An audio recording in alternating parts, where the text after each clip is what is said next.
Welcome to Tennis Match, the channel where global tennis comes alive through analysis, emotion, and star power. And right here with me, always sharp-eyed and insight-packed, is the brilliant Oracle. Hey there. Thanks. Always a pleasure to be here. And across the mic, breaking down tactics like a Grand Slam coach, it's the strategist himself. Let's dive in. Absolutely. Today, we're serving up quite a situation, actually. It's unfolding right now at the Toronto Masters 1000, one of those big ones. Just below the slams, huge points on the line. Yeah, definitely a key stop on the tour. And it feels like this moment it could really shake things up. Maybe not forever, but certainly for the next few weeks, maybe even the year end.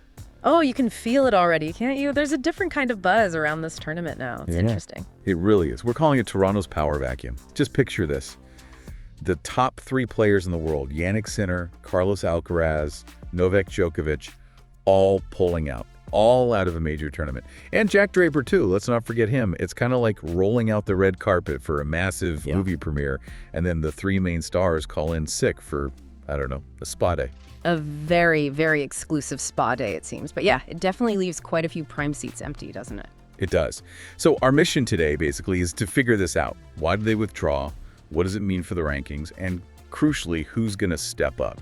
Who grabs this massive opportunity? And, what does it all say about the bigger picture in tennis? It's a lot to unpack. So many layers here. And every single withdrawal has its own story. Okay, let's start digging into it. It's not just one big name missing. It's a huge chunk of the very top talent. From a really important event, this isn't just a minor blip, is it? No, not at all. It feels more like a tremor running through the draw, honestly. And what's really fascinating is how each reason is different, Specific issues, but they all add up to this huge void at the top. Right. First, Jannik Sinner. He's out with elbow inflammation. And apparently, this goes back to that really dramatic fall he took at Wimbledon. We all saw him wins then. But wow, it shows how those moments, those dives, they could have consequences later on. A delayed price tag. That's exactly right. You see, the wear and tear on these guys is just immense. For Sinner, an elbow issue, especially linked back to something specific like a fall, that's not just surface pain. It's likely deeper tissue stuff that needs proper rest. You can't just play through that, not if you want to avoid making it worse. So the concern isn't just missing Toronto then? No, absolutely not. It's about how fast he can recover properly, without messing up the rest of his season. The US Open is just around the corner. It's a strategic pullout, even if it hurts right now. Okay, then you've got Carlos Alcaraz. Withdrawn. Reason. Physical and mental fatigue. He's been on an absolute tear, hasn't he? Grass courts, hard courts, winning titles, deep runs everywhere. Seems like the guy just needs to catch his breath. And honestly, that makes perfect sense. Alcaraz's withdrawal, citing fatigue, it's completely understandable, maybe even wise, however frustrating for the fans. He's still so young, his body's still adapting to playing a full high-intensity ATP schedule year after year. Every match at that level is a grind. Yeah, I get that. But yeah. Is it maybe too cautious? He's got so much momentum right now. Doesn't hitting the brakes risk disrupting that amazing rhythm he's found? Or is it just unavoidable? That's a fair question. It's always that balancing act, isn't it? Momentum versus, self-preservation. But think about it pushing through serious fatigue, especially the mental side. That often leads to dips in performance. Or worse, you compensate and pick up other injuries. For a player like Alcaraz, whose game is built on explosiveness and, sheer willpower, maybe a forced break now prevents a bigger problem down the line. Protect the asset, basically. Exactly. Better to miss one Masters than potentially half a season. Makes sense. And then the legend himself, Novak Djokovic.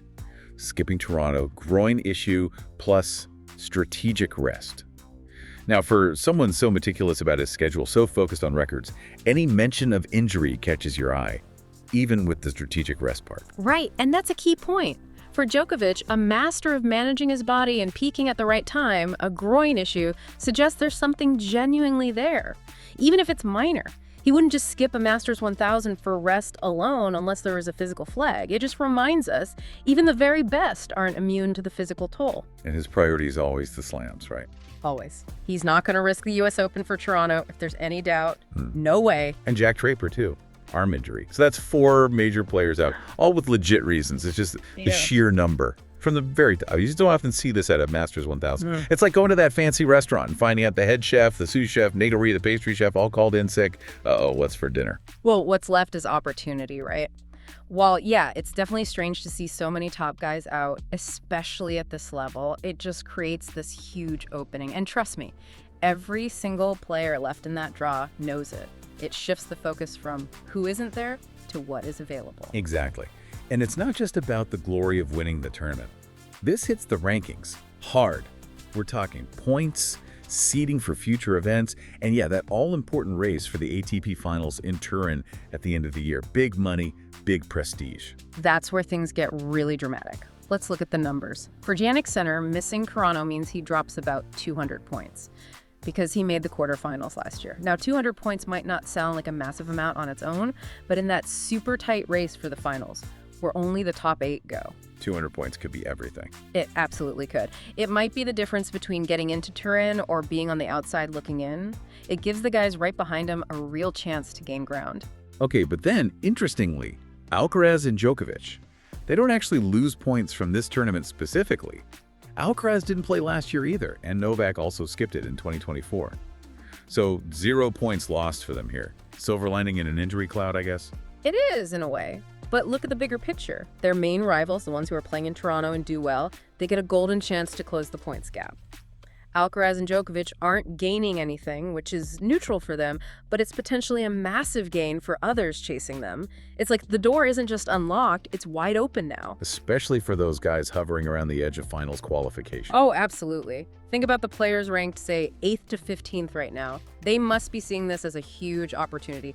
Every win in Toronto suddenly feels magnified. So what does this actually mean for that year-end race, for the ATP Finals? Are we going to see a big shakeup now? Yeah. The race is already looking tight, but this feels like it could blow it wide open. It definitely throws fuel on the fire. With Alcaraz and Djokovic not adding points here, and Sinner actually dropping some, well, the guys who are playing consistently well have a clearer shot, a clearer path to maybe lock down their spots or even jump up a few places. The math gets simpler for them in a weird way.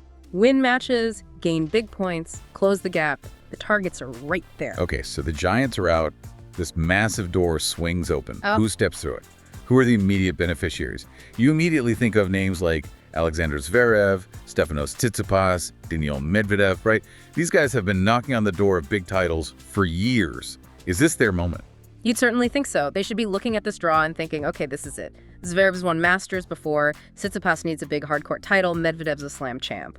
But here's the interesting part. The question really is, can they handle the pressure now? It's one thing to want to win when the draw is loaded. It's another thing entirely when the path looks clearer on paper and suddenly everyone expects you to deliver. Ah, the pressure of being the favorite. Exactly. That's where you really see what champions are made of. It's not just about beating the best. Sometimes it's about winning when you're supposed to win.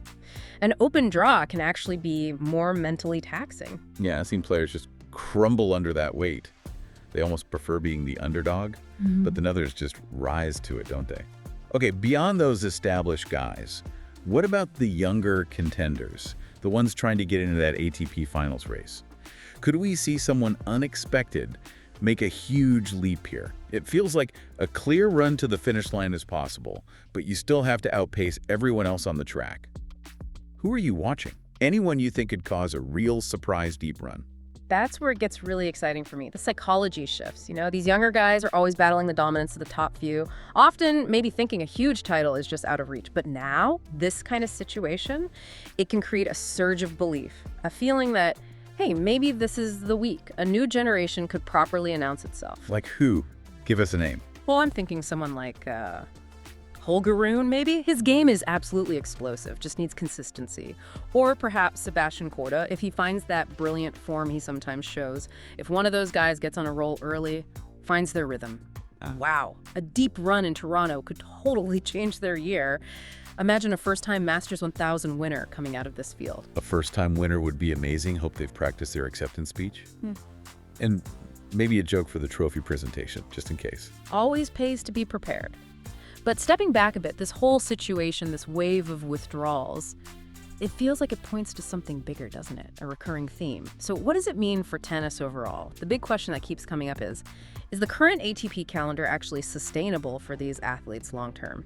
I mean, it feels like we see this constantly now. Injuries pile up, players talk about fatigue, needing breaks. It seems like The tour demands more than the human body can consistently give, year after year. It's more than just a feeling, I think. If you look at the data, the trends, the sheer number of tournaments, the endless travel across time zones, switching surfaces, sometimes week to week, plus the intensity is just always ramping up. It puts this incredible strain on them physically and mentally.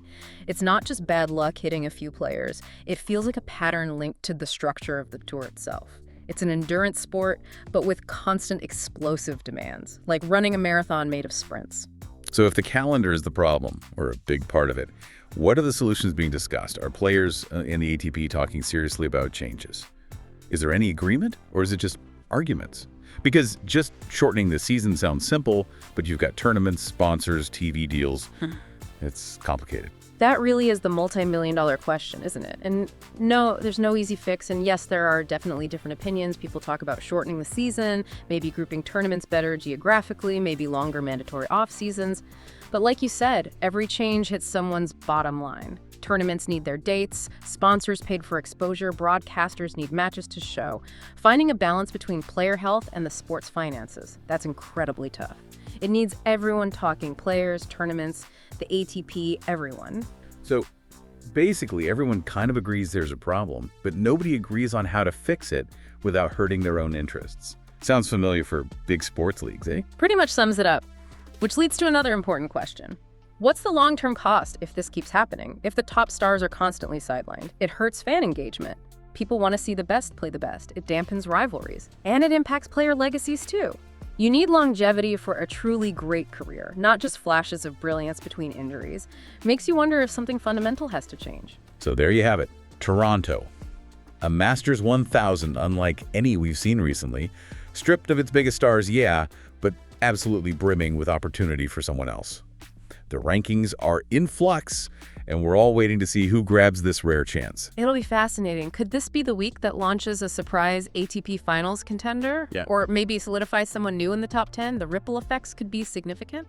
And beyond Toronto, that larger conversation, player health, the packed calendar, is not going away. It's maybe more relevant than ever now. Definitely. This tournament might end up being a turning point, not just for the players on court, but for how the sport thinks about its own future. Okay, here's something for you, the listener, to think about.